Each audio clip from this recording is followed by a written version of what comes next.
निरंतर भगवत चरणारविंद में लगाने का प्रयास करो। ठेका भगवान का और गुरुदेव का है तुम्हें भगवत प्राप्ति कराने का।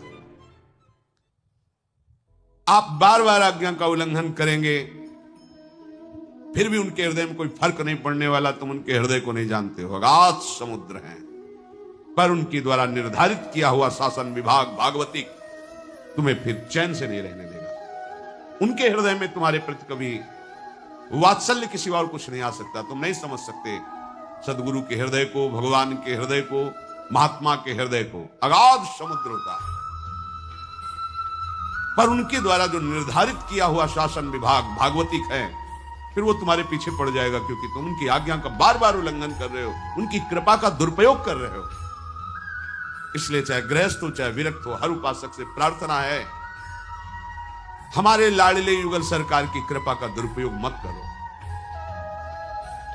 हमारे प्रभु ने तुम्हें क्षमा कर दिया है अनंत जन्मों के अपराधों को, अवहेलना मत करो। उनकी अवहेलना होगी यदि उनकी आज्ञा का पालन नहीं करोगे। तुम्हें ध्यान देना है तुम किसके दास हो, तुम कहां खड़े हो, क्या देख रहे हो, क्या कर रहे हो। थोड़ा तो विचार करो।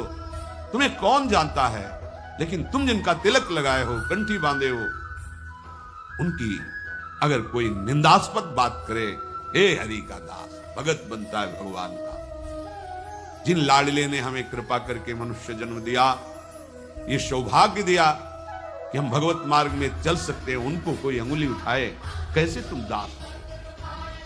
अपने स्वामी की निंदा करवाओ, कैसे तुम दास हो। स्वामी को सर झुकाना पड़े तुम्हारे लिए, कैसे तुम दास हो। इतना भी इंद्रियों की गुलामी स्वीकार नहीं करना चाहिए कि हमारे आराध्य देव को हमारे लिए कोई गाली दे, हमारे गुरुदेव को कोई गाली दे, हमारे वेश को कोई गाली दे। जो आचार्य की कृपा से प्राप्त हुआ है, भगवत कृपा से प्राप्त हुआ है। चूक होना स्वाभाविक है, बार बार अपराध करना दंडनीय अपराध है। चूक की सुधार है, अपराध की नहीं।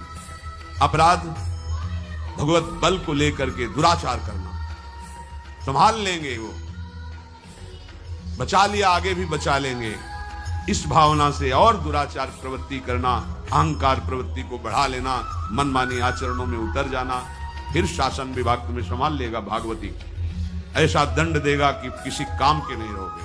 हमारी बात मान लीजिए, बहुत बढ़िया अवसर है। श्री भगवान के वचनों को श्रद्धा पूर्वक श्रवण कीजिए, मनन कीजिए और आचरण में उतारने की चेष्टा कीजिए। बल भगवान देंगे।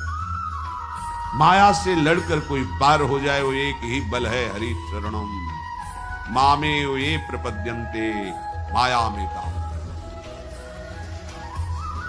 श्री भगवान कह रहे, यदि जीवन भर भजन नहीं किया तो जब तुम्हें सत्संग मिला उस दिन से शुरू कर दो। ऐसा भी नहीं हो पाया तो कहीं तुम्हारे सौभाग्य से ऐसा हो कि अंतिम समय कोई तुम्हें नाम सुना दे, प्रभु की छवि के दर्शन करा दे, या भगवान की चर्चा सुना दे, या श्री हरिप्रियाजू का उच्छिष्टामृत चरणामृत वृंदावन की रज मिल जाए। निश्चित अंतिम समय प्राप्त होने पर उसे भगवत प्राप्ति होती है, कल्याण हो जाता है। या भगवान के धाम और पुरियों में वास करे आजीवन, रहनी सुधार करके, तो भगवान की दिव्य लीलाओं में भी प्रवेश हो जाता है। कल्याण होना अलग बात है, मोक्ष होना, भगवत प्राप्ति होना, लेकिन लीला में प्रवेश करते हुए उनके संग, उनकी सेवा में रहना, ये दुर्लभ बात है। भगवत प्राप्ति का मतलब होता है तरंग समुद्र में समा गई। कल्याण का तात्पर्य होता है, कई रूप उसके होते हैं। इस जन्म में जो तुम्हें साधन व्यवस्था मिली, दुरुपयोग किया तो भगवान तुम्हें फिर किसी जन्म में कृपा करेंगे, नीचे की योनियों में ना जाने देंगे। अगर नीचे की योनियों में चले गए तो पूर्व का किया हुआ भजन फिर उसको उठाएगा। ये कल्याण के अंतर्गत चलता रहता है। लेकिन इसी जन्म में हमें श्री जी के समीप पहुंचकर उनकी सेवा में, ये सबसे दुर्लभ बात है। और ये दुर्लभ बात हमारे लिए सुलभ हो गई है। आचार्य कृपा की उपासना अर्थात जीटी रोड राजमार्ग, आंख मूंद के दौड़ो, गिरोगे नहीं। बस उपासना की बात में चलो, जो आचार्य चरण के, सीधे निकुंज पहुंच जाओगे। इधर उधर देखो मत, कहीं आकर्षित मत हो, लड़खड़ाओ मत। अगर कहीं लड़खड़ा रहे हो तो बहुत समर्थ लोग आपके साथ चल रहे हैं, आपको दिखाई नहीं दे रहा। आपके साथ है।